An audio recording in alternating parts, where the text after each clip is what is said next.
தீபத்தூண்ல தீபம் இருக்கிற இடம் எங்களுக்கு சொந்தம் இல்லை, தர்காக்கு சொந்தம் வாதாடின மானங்கட்ட அறநிலைத்துறை. அது மானங்கட்டவங்க அந்த அறநிலைத்துறை ஆணையர். நான் சொல்றேன், வடக்கு பொண்ண போட சொல்லுங்க. என்னுடைய இடத்தை பாதுகாப்புக்கு தான் உனக்கு பொலிரோ காரும் ஏசி ரூமும் உனக்கு 1 லட்சம் ரூபாய் தண்ட சம்பளத்தையும் நான் கொடுக்குறேன். எது?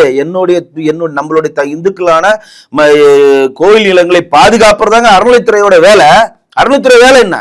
எங்கெங்க ஆக்கிரமிக்கப்பட்டிருக்கோ அதையெல்லாம் வெக்கேட் பண்ணி நம்ம இந்த கோயில் நிலத்தை வந்து உரிமை கொண்டாடி அதுல ஒரு வருமானப்படுத்தி கோயிலை டெவலப் பண்ணணும். அதுக்கு தான் அவர் ஆபீஸரா வச்சிருக்கோம்.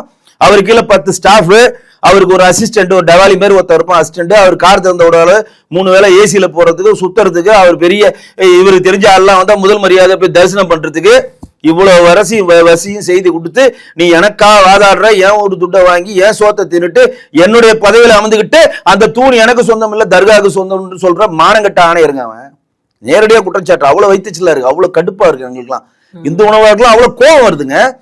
அந்த தூணை காப்பாத்தான் அவனுக்கு தண்ட சம்பளம் கொடுத்துருங்க. நீ என்ன சொல்ற? தார வாக்குற. அப்ப நீ ஒரு மலையும் தார வைப்பியா? திருப்பரங்குன்ற மலை தார வாக்குற, நாளைக்கு பழனியை தார வைப்ப, திருச்செந்தூரை தார வைப்ப, பழமுதிர்ச்சோலை தார வைப்ப, சுவாமி மலையை தார வைப்பியா? ஏற்கனவே சென்னி மலையில வந்தான் பாதி பேரு. அப்ப நம்ம எல்லாம் முடிச்சுக்கிட்டோம். இப்ப நம்ம எல்லாம் முடிச்சுக்கிட்டலன்னா இங்க இருக்கிற திமுக அரசாங்கம் ஒரு மலையும் தார வாத்து மத்தவனுக்கு கொடுத்துக்கிட்டே இருப்பான். அவனுக்கு வேண்டிய சிறுபான்மை ஓட்டு, அவனுக்கு வேண்டியது இந்துக்கள் தெய்வம் முக்கியம் அவனுக்கு.